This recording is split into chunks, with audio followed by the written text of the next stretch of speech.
నమస్కారం అందరికీ. ఇప్పుడు మనం డిగ్రీ ఫస్ట్ ఇయర్ వాళ్ళకి సెకండ్ సెమిస్టర్లో బేసిక్ కంప్యూటర్ స్కిల్స్ అనే సబ్జెక్ట్ ఉంది కదా. సో ఇప్పుడు అది చూడబోతున్నాము. సో ఇందులో ఫస్ట్ చాప్టర్ ఏంటిదంటే మనకి నోయింగ్ కంప్యూటర్. సో ఈ బుక్లో మనకి ఆన్సర్ ఇంకా క్వశ్చన్స్ టైప్స్ ఉన్నాయన్నమాట. సో ఇక్కడ ఫస్ట్ యూనిట్లో అంటే ఫస్ట్ చాప్టర్లో మనకి షార్ట్ ఆన్సర్స్లో ఏమేమి ఉన్నాయో నేను ఇప్పుడు ఎక్స్ప్లెయిన్ చేయబోతున్నాను. సో ఫస్ట్ షార్ట్ ఆన్సర్ ఏంటిదంటే what is computer, why computer is called a data processor or data processing device. So computer అంటే ఏంటిది, కంప్యూటర్ని డేటా ప్రాసెసర్ ఎందుకు అంటారు, డేటా ప్రాసెసింగ్ డివైస్ అని ఎందుకు అంటారు అని చెప్పి ఇక్కడ అడుగుతున్నారు. సో కంప్యూటర్ అనేది ఒక ఎలక్ట్రానిక్ డివైస్ అనమాట. అది డేటాని స్టోర్ చేసుకుంటుంది, ప్రాసెస్ చేస్తుంది, ఇంకా ఏవైతే మనం ఇన్స్ట్రక్షన్స్ ఇస్తామో వాటిని ఫాలో అవుతూ మనకి ఒక అవుట్పుట్ అనేది ఇస్తుంది అనమాట. సో కంప్యూటర్ అనేది డేటా ప్రాసెసింగ్ డివైస్ ఎందుకంటే అది డేటాని స్టోర్ చేసుకొని దాన్ని ప్రాసెస్ చేస్తుంది కదా. సో ప్రాసెస్ చేసిన తర్వాత మనకి ఫ్యూచర్లో ఎప్పుడన్నా మళ్ళీ డేటా కావాలంటే కూడా అది షో చేస్తుంది. The activity of processing data. So డేటాని ప్రాసెస్ చేస్తుంది కాబట్టి కంప్యూటర్తోని, అంటే మనం కంప్యూటర్ యూజ్ చేసి ఏదన్నా అన్స్ట్రక్చర్డ్ డేటా అంటే డేటా మొత్తం ఎర్రర్స్, మొత్తం డూప్లికేట్స్ అలాంటివి ఉంటాయి కదా, అవన్నీ రిమూవ్ చేసి క్లియర్ చేస్తాం కదా. అది సిస్టమ్ని అంటే కంప్యూటర్ని యూజ్ చేసి చేస్తున్నామంటే దాన్ని డేటా ప్రాసెసింగ్ కానీ ఎలక్ట్రానిక్ డేటా ప్రాసెసింగ్ అనేది అంటాం అనమాట. సో ఇలా మనం చేయడం వల్ల మన టైం సేవ్ అవుతుంది, మనీ సేవ్ అవుతుంది, ఇంకా ఎవరైతే మ్యాన్ పవర్ ఉందో, ఇప్పుడు మనిషి ఒకవేళ సింగిల్ లైన్ టు లైన్ ఎర్రర్స్ని చూడడం డిఫికల్టా, లేదంటే సిస్టమ్ అనేది చేయడం డిఫికల్టా. సో ఇప్పుడు మనిషి చేయాలంటే చాలా డిఫికల్ట్ అవుతుంది కదా. సో అదే మనకి ఇక్కడ చెప్తున్నారు. సో డేటా అనేది ఒక రా మెటీరియల్ అనమాట. అంటే మనం మొత్తం ఏదైతే వెళ్ళి ర్యాండమ్గా కలెక్ట్ చేసే డేటా ఉంటుందో అది ర్యాండమ్గా ఉంటుంది అనమాట. అది రా అంటే దాంట్లో ఎన్ని మిస్టేక్స్ ఉంటాయి, ఎర్రర్స్ ఉంటాయి, చాలా ఉంటాయి. అదే ఇన్ఫర్మేషన్ అంటే ఏంటంటే ప్రాసెస్డ్ డేటా. అంటే డేటాని ప్రాసెస్ చేయడం అంటే ఏంది, ఫస్ట్ ఇక్కడ అన్స్ట్రక్చర్డ్ ఉన్నదాన్ని ఇన్ఫర్మేషన్లో ఏమవుతుంది, అది స్ట్రక్చర్డ్ అవుతుంది, మొత్తం ఎర్రర్స్ అన్నీ రిమూవ్ అయిపోయి. Next define data, how data is related with instruction. So ఇక్కడ ఏమంటున్నారు, డేటా అంటే ఏంటిది, ఇంకా డేటా ఇన్స్ట్రక్షన్స్తోని ఎలా రిలేట్ అయి ఉంది అని అడుగుతున్నారు. సో ఫస్ట్ డేటా అనేది ఒక రా డేటా. సో ఇది మనకి ఎలా అన్నా లైక్ ఇండివిజువల్ కానీ లేదంటే ఏదైనా ఆర్గనైజేషన్స్ కానీ అలా ఉండొచ్చు. సో ఇక్కడ ఎగ్జాంపుల్స్ ఇచ్చిన చూడండి. డేటా అంటే ఫోన్ నంబర్స్, లేదంటే ఏజ్, నేమ్ ఆఫ్ పర్సన్, ఏదైనా ర్యాండమ్గా కలెక్ట్ చేస్తాం కదా మనం, అది రాగా ఉంటుంది. సో దాన్ని మొత్తం టేబుల్స్ వేసి నీట్గా అరేంజ్ చేసి ఉండదు, ర్యాండమ్గా అంత ఇన్ఫర్మేషన్ని గ్యాదర్ చేయడము. అదే ఇన్స్ట్రక్షన్ అంటే ఏంటిది, మనం ఏదన్నా లైక్ కంప్యూటర్కి ఇది చెయ్యు అని ఒక ఇన్స్ట్రక్ట్ చేస్తాం కదా, సో దాన్ని ఇన్స్ట్రక్షన్స్ అని అంటాం. సో ఇక్కడ ఎగ్జాంపుల్ ఇచ్చారు చూడండి, 2 ఇంకా 3ని యాడ్ చెయ్యు అని మనం ఒక ఇన్స్ట్రక్షన్ ఇస్తున్నాము. సో అది అప్పుడు మనకి ఏమి ఇస్తుంది, అవుట్పుట్గా 5 అనే నంబర్ని ఇస్తుంది. ఎందుకు 5 అని ఇస్తుంది, 2 + 3 ఎంత 5 కదా. సో అవుట్పుట్ అనేది ఇది ఇస్తుంది. సో ఇలా డేటా అనేది ఇన్స్ట్రక్షన్స్తో బేస్ అయి ఉంటుంది. సో ఇక్కడ మనకి డేటా అంటే ఏంటిది, ఇన్ఫర్మేషన్ అంటే ఏంటిది అని అడుగుతున్నారు. సో డేటా అనేది రా ఫ్యాక్ట్ అనమాట. లైక్ ఇప్పుడు ఏదన్నా ఎవరిదైనా పీపుల్ నేమ్స్ కానీ, ఏజ్ కానీ, వాళ్ళు చేసే కోర్స్ కానీ ర్యాండమ్గా కలెక్ట్ చేసేది. అదే ఇన్ఫర్మేషన్ అంటే ఏంటిదంటే ఇప్పుడు ఒక పర్సన్ది ఏజ్ ఇంత, ఒక పర్సన్ చేసే కోర్స్ ఇది అని పర్టికులర్గా మొత్తం స్ట్రక్చర్డ్ వేలో ఎక్స్ప్లెయిన్ చేసి ఉండడం. So data is not significant to a business, information is significant to a business. So ఏదైతే డేటా ఉందో అది బిజినెస్కి అంత అప్లికబుల్గా ఉండదంట, ఇన్ఫర్మేషన్ అనేది ఉంటుంది. ఎందుకంటే ర్యాండమ్గా కలెక్ట్ చేసిన ఏమి ఉండవు కదా మనకి. బిజినెస్లో ఏముంటాయి, ప్రాఫిట్స్ ఇంత, లాసెస్ ఇంత, అసెట్స్ ఇన్ని, లయబిలిటీస్ ఇన్ని, అంటే అన్ని ప్రాపర్గా మెన్షన్ చేసి ఉంటాయి. అందుకే దాన్ని ఇన్ఫర్మేషన్ కింద కన్సిడర్ చేస్తాం. సో డేటా అనేది నంబర్స్ ఫామ్లో ఉండొచ్చు, క్యారెక్టర్స్ ఫామ్లో ఉండొచ్చు, సింబల్స్, పిక్చర్స్. బట్ ఇన్ఫర్మేషన్ అనేది ఎలా ఉంటుంది, మనకి ఏదైతే డేటాని కలెక్ట్ చేస్తామో దాన్ని ప్రాపర్గా అరేంజ్ చేసేలాగా ఉంటుంది. Data does not help in decision making. Data అనేది ఎప్పుడు డెసిషన్ మేకింగ్లో హెల్ప్ చేయదు, ఇన్ఫర్మేషన్ అనేది చేస్తుంది. Next input to any system may be treated as data. So ఏదన్నా మనం ఇన్పుట్ ఇస్తున్నాం అనుకోండి సిస్టమ్కి, సో దాన్ని డేటా అని అంటామంట. బట్ అవుట్పుట్ ఏదైతే ఇస్తున్నారో మనకి ఆ సిస్టమ్ అనేది, సో ఆ అవుట్పుట్ని ఇన్ఫర్మేషన్ అని అంటాం. దీన్ని అర్థం చేసుకోవడానికి చాలా డిఫికల్ట్గా ఉంటుంది, దీన్ని ఈజీగా అర్థం చేసుకోవచ్చు. So data must be processed to understand. So data అనేది ఎర్రర్స్ అన్నీ రిమూవ్ చేసి అన్స్ట్రక్చర్డ్ నుంచి స్ట్రక్చర్డ్కి తీసుకొస్తేనే అర్థమవుతుందంట. ఇది ఈజీగా అర్థమైపోతుంది ఎందుకంటే ఇది ఆల్రెడీ స్ట్రక్చర్డ్ ఫామ్లోనే ఉంటుంది కాబట్టి. Data may not be in order, అంటే టేబుల్స్ వేసి నీట్గా లైన్గా అరేంజ్ చేసినట్టు ఉండదంట. బట్ అదే ఇది information should be in order. So information అనేది ఎలా ఉంటుంది, ఆర్డర్లో ఉంటుంది. నెక్స్ట్ సిపియు అంటే ఏంటిది, మనకి బ్రెయిన్ ఆఫ్ ది కంప్యూటర్ అంట. దీన్ని మైక్రో ప్రాసెసర్ అని కూడా అంటారంట. సో సిపియు అనేది మొత్తం ఆల్ మేజర్ క్యాల్కులేషన్స్, కంపారిజన్స్ ఏమైతే ఉంటాయో డేటాలో అవన్నీ మనకి సిపియు చేస్తుందంట. సో ఇది ఫాస్టెస్ట్ ఇంకా కాస్ట్లీ యూనిట్ అంట ఒక కంప్యూటర్ సిస్టంలో. సో ఇది మనకి సిపియు అంటే. నెక్స్ట్ ఏఎల్యు అంటే ఫుల్ ఫామ్ ఏంటిది, arithmetic logical unit. So arithmetical logical unit అనేది సిపియులో మేజర్ కాంపోనెంట్, అంటే ఒక కాంపోనెంట్ అనమాట సిపియుది, అది అర్థమెటిక్ లాజికల్ యూనిట్. సో ఇది ఏం చేస్తుందంట, యాక్చువల్ క్యాల్కులేషన్స్ని, డేటాలో ఏవైతే యాక్చువల్ క్యాల్కులేషన్స్ మనం పర్ఫామ్ చేయాలో అది మనకి అర్థమెటిక్ లాజికల్ యూనిటే చేస్తుంది. లైక్ అడిషన్స్ కానీ, సబ్ట్రాక్షన్స్ కానీ, మల్టిప్లికేషన్స్ కానీ, డివిజన్ కానీ మొత్తం ఇదే చేస్తుంది. సో ఇది మనకి ఏఎల్యు. కంట్రోల్ యూనిట్ అంటే ఏంటిది, control unit works as a supervisor. So monitor in a system, it supervisors. So ఇది ఏం కంట్రోల్ చేస్తుంది, ఏవైతే ఫంక్షనల్ యూనిట్స్ ఉన్నాయో కంప్యూటర్లో దాన్ని ఇది ఏం చేస్తుంది, మనకి కంట్రోల్ చేస్తుంది అనమాట. సో ఇది ఇంకేం చెప్తుందంట, ఏదైతే క్యాలిక్యులేషన్స్ ఎప్పుడు చేయాలి, ఎక్కడ చేయాలి, ఎలా చేయాలి అనేది ఇది చెప్తుంది. సో ఇది కంట్రోలింగ్ యూనిట్ కదా, అందుకే ఇది ఆ వర్క్ చేస్తుంది. Next, what is the importance of computers for students. So స్టూడెంట్స్కి కంప్యూటర్స్ ఎలా యూజ్ అవుతాయి అంటే, వాళ్ళకి హ్యూజ్ బుక్స్ అనేటివి క్యారీ చేయకుండా, ఇంకా మొత్తం డేటా అంతా రాసుకోకుండా, నోట్స్ మెయింటైన్ చేయకుండా, లైక్ పీడిఎఫ్స్ చేసుకోవచ్చు మనం వాటిని, లేదంటే యూట్యూబ్లో చూసి వీడియోస్ చూసి చదువుకోవచ్చు మనము. ఇంకా ఏదైనా పిక్చర్స్ ద్వారా మనం డేటాని కన్వర్ట్ చేయొచ్చు, యానిమేషన్స్ చేయొచ్చు, ఆడియో వినొచ్చు, వీడియోస్గా చూడొచ్చు. సో ఆన్లైన్గా మనం చూడొచ్చు అనమాట వీడియోస్. ఇంకా వాల్యుబుల్ ఇమేజెస్ని స్టోర్ చేసుకుని అందులో కూడా చదువుకోవచ్చు. సో స్టూడెంట్స్కి ఏదైతే మనకి బర్డెన్ ఉండేనో అదంతా తగ్గించేస్తుంది అనమాట ఇది. నెక్స్ట్, ఇన్ఫర్మేషన్ టెక్నాలజీ అంటే ఏంటిది. సో ఇప్పుడు ఈ జనరేషన్లో ఇది చాలా యూజ్ చేస్తున్నారంట. So it refers to subjects related to, so create చేయడానికి, మేనేజ్ చేయడానికి, ప్రాసెస్ చేయడానికి, ఎక్స్చేంజ్ చేయడానికి ఇన్ఫర్మేషన్ని ఇది యూజ్ అవుతుంది మనకి. So it defines and industry that uses computers, networking, software. So ఇవన్నీ యూజ్ చేస్తుందంట. ఇంక ఇది ఏం చేస్తుందంట, స్టోర్ చేస్తుందంట, ప్రొటెక్ట్ చేస్తుందంట, రిట్రీవ్ చేస్తుందంట, ట్రాన్స్మిట్ చేస్తుందంట, ప్రొటెక్ట్ చేస్తుందంట మన ఇన్ఫర్మేషన్ని, ఐటీ అనేది. సో ఐటీ అనేది మనకి చాలా ఇప్పుడు ట్రెండింగ్ టాపిక్ అంట. సో ఇది మనకి దేంట్లో యూజ్ అవుతుందంట, బ్యాంకింగ్లో, ఎంటర్టైన్మెంట్లో, మెడిసిన్స్లో, వెదర్ ఫోర్కాస్టింగ్లో, సైంటిఫిక్ రీసెర్చ్లో. సో మ్యాక్సిమం అన్నిట్లో ఏవైతే మన దగ్గర బయట ట్రెండింగ్ టాపిక్స్ ఉన్నాయో అన్నిట్లో కూడా మనకి ఇన్ఫర్మేషన్ టెక్నాలజీ అనేది చాలా చాలా చాలా యూజ్ అయ్యే ట్రెండింగ్ టాపిక్ అని చెప్పి చెప్తున్నారు. Next, what do you understand by software. So అసలు సాఫ్ట్వేర్ అంటే ఏంటిది, కొన్ని ఎగ్జాంపుల్స్ ఇవ్వండి అని అంటున్నారు. సో సాఫ్ట్వేర్ అంట సెట్ ఆఫ్ ప్రోగ్రామ్స్ అంట, ఇన్స్ట్రక్షన్స్ ఇస్తే అంట కంప్యూటర్కి ఏం చేయాలి, ఎలా చేయాలి అనేది. సో సాఫ్ట్వేర్ అనేది సెట్ ఆఫ్ ప్రోగ్రామ్స్ అని గుర్తుపెట్టుకోండి. ఇంకా ఇది మనం కొన్ని టాస్క్స్ని పర్ఫామ్ చేయడానికి యూజ్ అవుతుంది. సో సాఫ్ట్వేర్ అనేది ఇంటాంజిబుల్ అనమాట. సో ఇంటాంజిబుల్ కాంపోనెంట్ అంటే ఏంటిది, మనము we can't touch physically. So సాఫ్ట్వేర్ని మనం డైరెక్ట్గా టచ్ చేయలేము. లైక్ ఇప్పుడు మనము ఎలా అయితే మౌస్ని, కీబోర్డ్ని టచ్ చేస్తున్నామో అలా సాఫ్ట్వేర్ని టచ్ చేయలేము. అది ఇన్బిల్ట్ ఉంటుంది అనమాట, సిస్టంలో ఒక ప్రోగ్రామ్ లాగా ఉంటుంది అది. So like Windows, notepad, word, Excel, PowerPoint అట్లా. నెక్స్ట్, అప్లికేషన్ సాఫ్ట్వేర్ అంటే ఏంటిది.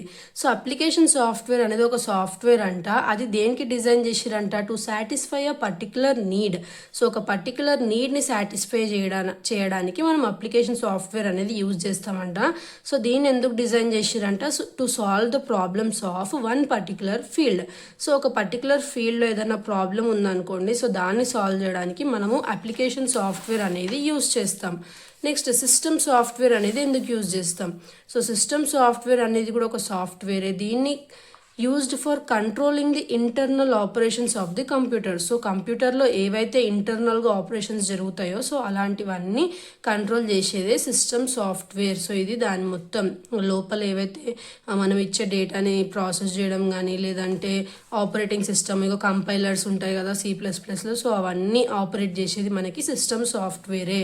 Next, what do you mean by hardware. So hardware అంటే ఏంటిది, ఇప్పుడు దాకా మనం చూసాం కదా సాఫ్ట్వేర్ అనేది ఇంటాంజిబుల్ అని, బట్ హార్డ్వేర్ అనేది tangible. So we can see, we can touch.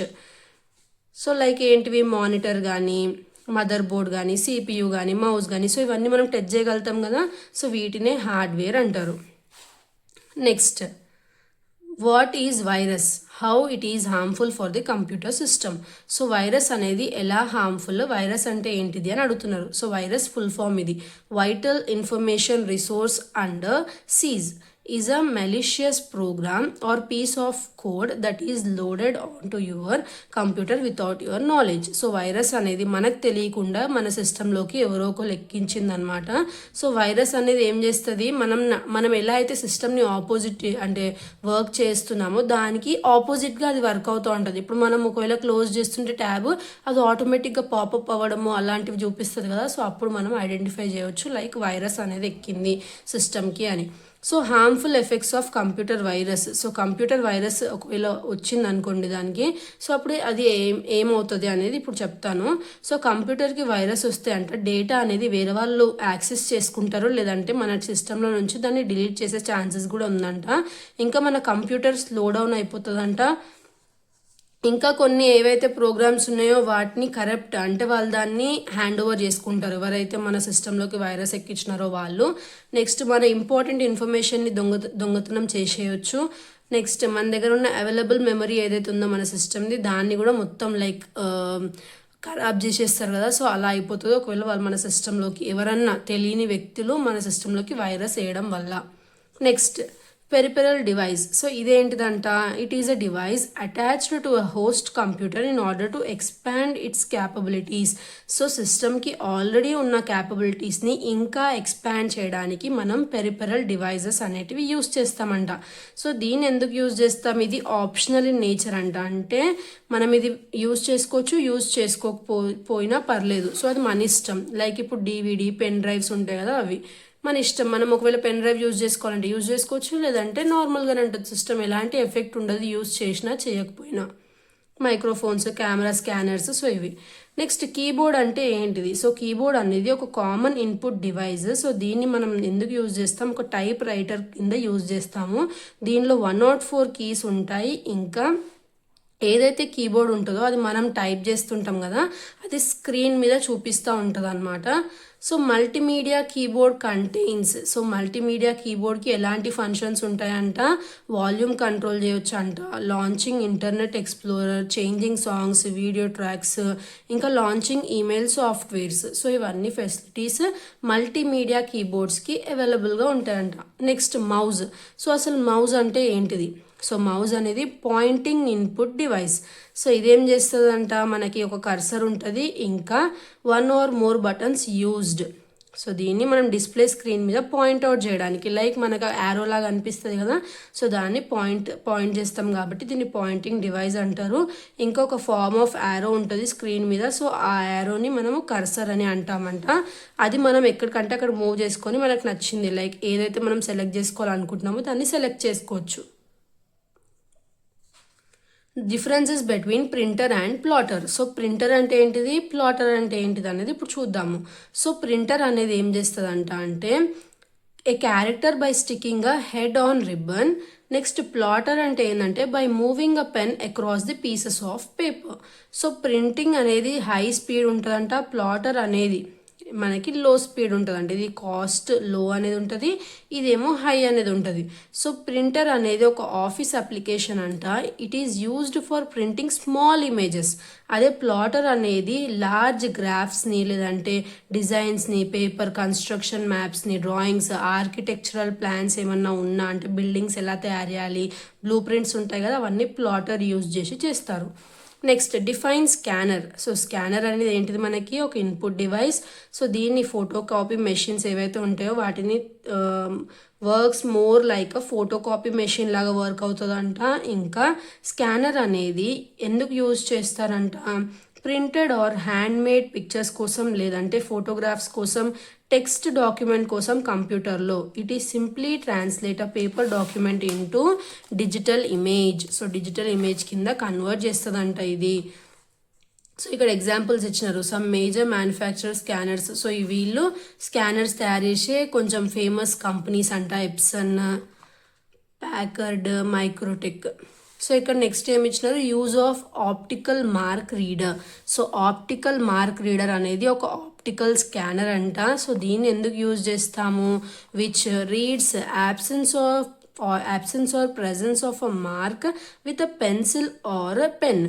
OMRs are basically used in checking results. So OMRs అంటే ఏంటివి, ఆప్టికల్ మార్క్ రీడర్స్. సో దీన్ని దేనికోసం యూజ్ చేస్తారంట, చెకింగ్ రిజల్ట్స్ అంట.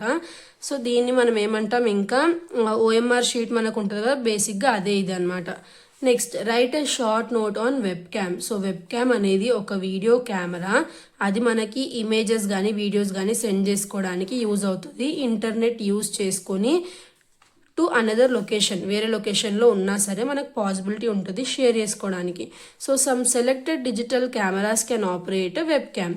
So only selected digital cameras మాత్రం, అంటే కొన్ని ఉంటాయి అన్నమాట, లైక్ ఈ టైప్స్ అనమాట, అలాంటి టైప్స్కి మాత్రమే వెబ్ కెమెరాస్ యూజ్ అవుతాయంట.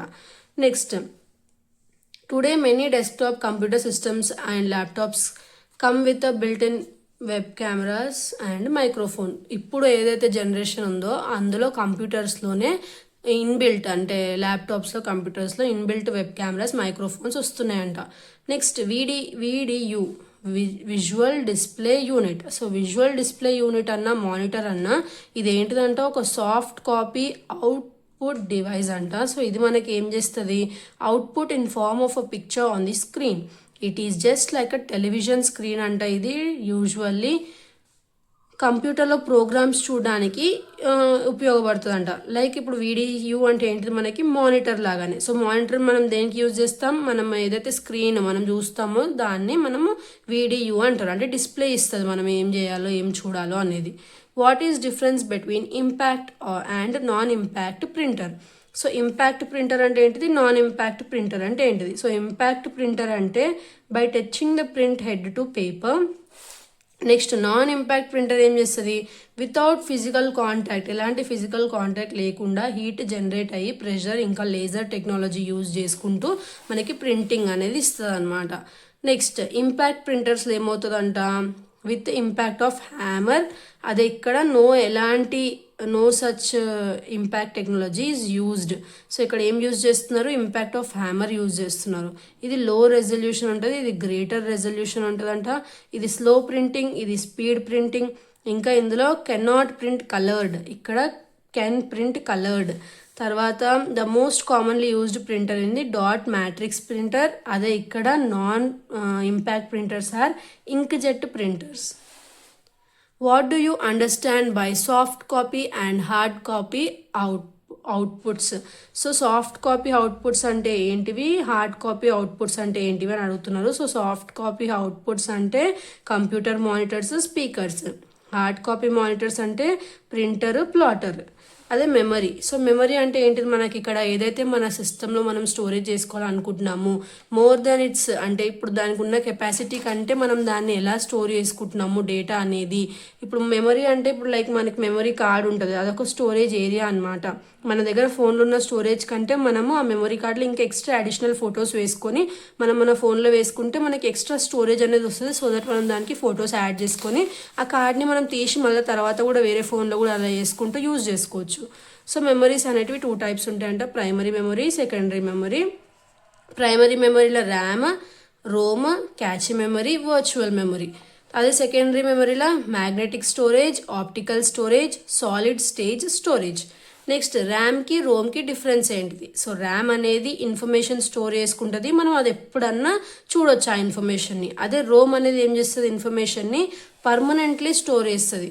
ఇదేమో వాలటైల్ స్టోరేజ్, ఇదేమో నాన్ వాలటైల్ స్టోరేజ్. ఇది రీడ్ రైట్ మెమరీ, మనం దాన్ని చూడొచ్చు రాయొచ్చు. ఇది only read only memory. Information can be altered, ఇక్కడ మనం ఇన్ఫర్మేషన్లో చేంజెస్ చేయొచ్చు, ఇక్కడ చేయలేము. Next it is possible to randomly select and store the information, but ఇక్కడ అలా చేయలేము. ఎగ్జిక్యూషన్ స్పీడ్ అనేది డిపెండ్స్ మన ర్యామ్ కెపాసిటీ మీద డిపెండ్ అయి ఉంటుంది, ఇక్కడ ఎలాంటి డిపెండెన్సీ ఉండదు. ఇక్కడ computer read data quickly, so computer అనేది డేటాని ఈజీగా ఇంకా ఫాస్ట్గా రీడ్ చేస్తుంది. ఇక్కడ ర్యామ్ అనేది program instructions required to initially boot the computer. Next 2 types of RAM ఏంటివి, స్టాటిక్ ర్యామ్, డైనమిక్ ర్యామ్. ఇక్కడ రోమ్లో PROM, EPROM, EEPROM. సో ఇవి టైప్స్ అనమాట. నెక్స్ట్ వర్చువల్ మెమరీ అంటే ఏంటిది? సో వర్చువల్ మెమరీ అంటే ఏంటిదంటే when a computer is to process a large amount of data, sometimes the size of main memory or RAM becomes inadequate. So అలాంటి టైంలో ఈ virtual memory అనేది use చేస్తారు. So ఎప్పుడైతే మన సిస్టంలో ఏదైతే డేటా సైజ్ ఉందో అది ఎక్కువ అయిపోతే, ర్యామ్ దాన్ని ప్రెషర్ని హోల్డ్ చేయలేకపోతే అప్పుడు వర్చువల్ మెమరీ అనేది యూజ్ చేస్తారంట. What is optical storage? So optical storage అనేది use optical or light technology. దేనికి యూజ్ చేస్తారు? మన డేటాని స్టోర్ చేయడానికి, ఇంకా ఫ్యూచర్లో ఎప్పుడన్నా దాన్ని మళ్ళీ చూడడానికి. సో ఆప్టికల్ స్టోరేజ్ అనేది non volatile. So non volatile అంటే మనకి ఏంటిది? రోమ్ కిందకి వస్తుంది అనమాట. If they retain their contents if power supply is off. So ఎప్పుడైతే పవర్ సప్లై అనేది ఆఫ్ ఉంటుందో అప్పుడు కూడా మనం దాన్ని చూడొచ్చు. In such devices, data is recorded by marking in patterns that we can read back. Okay, ఇప్పుడు సపోజ్ మనం సిస్టంలో ఏదో డేటా ఇంపార్టెంట్ది టైప్ చేసాము. సో అలా టైప్ చేయగానే ఏమైంది? సడన్గా పవర్ కట్ అయింది. పవర్ కట్ అవ్వగానే డేటా అనేది ఎక్కడికి పోదు, మళ్ళీ మనం సిస్టమ్ ఆన్ చేసిన తర్వాత డేటా అనేది అలానే ఉంటుంది అనమాట. సో ఆప్టికల్ స్టోరేజ్ వల్ల మనకి హై స్టోరేజ్ కెపాసిటీ వస్తుంది, వెరీ హై డెన్సిటీ ఉంటుంది. తర్వాత it is very compact size ఉంటుందంట, లో కాస్ట్ అంట. ఇంకా ఇది ఎన్విరాన్మెంటల్ ఫ్రెండ్లీ అనమాట, like heat, dust and moisture. So ఇవన్నీ రెసిస్టెంట్ అంటే ఏం చేస్తుంది? భరించుకుంటుంది అనమాట. అవి ఉన్నా సరే అది పనిచేస్తుంది చక్కగానే. నెక్స్ట్ CDRW అంటే ఏంటివి? సో CDR అంటే ఏంటిది? CD recordable, CD rewritable. So ఇది రిటర్న్ ఓన్లీ వన్స్, ఇది return more than once. So ఇక్కడ డిస్క్ ఆన్ ది సిస్టమ్ అంటే ఇది ఎక్కడ రన్ అవుతుంది? మన ఏదైతే CDR డిస్క్ ఉందో దాని మీద వర్క్ అవుతుంది. ఇంకా దీనికి CDR డ్రైవ్ కావాలి. To write the data CDR disk or on CDRW disk, CDW will be required. So దీనికి CDW అనేది కావాలి. Write about movable or removable secondary storage media. So movable or removable secondary storage అనేది మనకి ఏమొస్తాయి? CDs, DVDs, floppy disks, USB drives. Non removable అంటే ఏంటిది? RAM, ROM, hardwares. అవి తీయలేముగా, తీస్తే ఆబ్వియస్గా సిస్టమ్ అనేది ఖరాబ్ అయిపోతుంది. క్యాచే మెమరీ అంటే ఏంటిది? Small, fast, expensive types of storage అనమాట. ఇది CPUకి ఇంకా మెయిన్ మెమరీకి మధ్యలో ప్లేస్ చేయబడి ఉంటుంది. సో ఇది ర్యాండమ్ యాక్సెస్ మెమరీ అనమాట. ఒకటి అంటే RAM, that a computer microprocessors can access more quickly than it can access regular RAM. So దీన్ని ఈజీగా యాక్సెస్ చేస్తుందంట కంప్యూటర్ అనేది రెగ్యులర్ ర్యామ్ కంటే, క్యాచే మెమరీని. Compare the CD-ROM, DVD, floppy disks and hard disks based on the technology and speed. So floppy disks అనేటివి మనకి floppy అంటే diskette లాగా రిఫర్ అయి ఉంటాయంట. హార్డ్ డిస్క్స్ అనేది ఫిక్స్డ్ డిస్క్, CD-ROM అనేది కాంపాక్ట్ డిస్క్, DVD అనేది digital versatile disk. Next floppy disk అనేది రిమూవబుల్ డివైస్. ఇదేమో సిస్టంలో విత్ ఇన్ అంటే లోపలనే అటాచ్ అయి ఉంటుంది. ఇది కూడా రిమూవబుల్, ఇది కూడా రిమూవబుల్. నెక్స్ట్ ఫ్లాపీ డిస్క్స్ అనేటివి స్టోరేజ్ కెపాసిటీ 1.44 MB, దీనికి 80 GB, దీనికి 700 MB, దీనికి 4.7 GB. తర్వాత ఫ్లాపీ డిస్క్స్ అనేటివి మనం ఏం చేయొచ్చు? రీడ్, రైట్ డేటా కోసం యూజ్ చేయొచ్చు. దీన్ని కూడా సేమ్. అండ్ దీన్ని ఏం చేయొచ్చు? Is read only. Data once return can not be erased. ఒక్కసారి డేటా వేసినాం అనుకోండి CD-ROMలో నుంచి డేటా అనేది అసలు డిలీట్ చేయలేము. DVDలో కూడా డేటా అనేది ఓన్లీ రీడ్ ఓన్లీ. తర్వాత IECT అంటే ఏంటిది? దాని అప్లికేషన్స్ ఏంటివి అని అడుగుతున్నారు. సో ఇది మనకి షార్ట్ ఆన్సర్స్లో లాస్ట్ ఆన్సర్ అనమాట. So information electronics and communication technology. So దీన్ని దేనికి యూజ్ చేస్తారంట? To handle telecommunication, broadcast media, audio visuals processing, transmission system. So దీనిలో మనకి 2 ఎక్స్ప్లెయిన్ చేశారు. ఈ గవర్నెన్స్ అంటే ఎలక్ట్రానిక్ గవర్నెన్స్, ఇంకా మల్టీమీడియా అండ్ ఎంటర్టైన్మెంట్. సో ఈ 2 సైడ్ హెడ్డింగ్స్ రాసి మీరు మ్యాటర్ ఓన్గా రాయొచ్చు. సో 33 క్వశ్చన్స్ ఉన్నాయి కదా అక్క, షార్ట్ కోసం 33 ఇంపార్టెంటా అంటే ఇప్పుడు నేను చెప్పిన వీడియోని మొత్తం ఒకసారి వినండి. లైక్ మొత్తం బటిఫై చేసి నేను ఒక్కొక్క లైన్ నేర్చుకోమని చెప్పట్లేదు. సో మీకు అర్థమై ఉంటుంది కదా క్వశ్చన్లో ఆన్సర్ మీనింగ్ ఏముంది, ఆ క్వశ్చన్ది ఎలా రాయాలని చెప్పి. సో అలా ఒకసారి మొత్తం చూసుకుంటే మీరు ఏది వచ్చిన క్వశ్చన్ మనము ఈజీగా అటెంప్ట్ చేయడానికి ఉంటుంది. సో ఇది షార్ట్ క్వశ్చన్స్. నేను నెక్స్ట్ వీడియోలో లాంగ్ క్వశ్చన్స్ ఎక్స్ప్లెయిన్ చేస్తాను. Thanks for watching.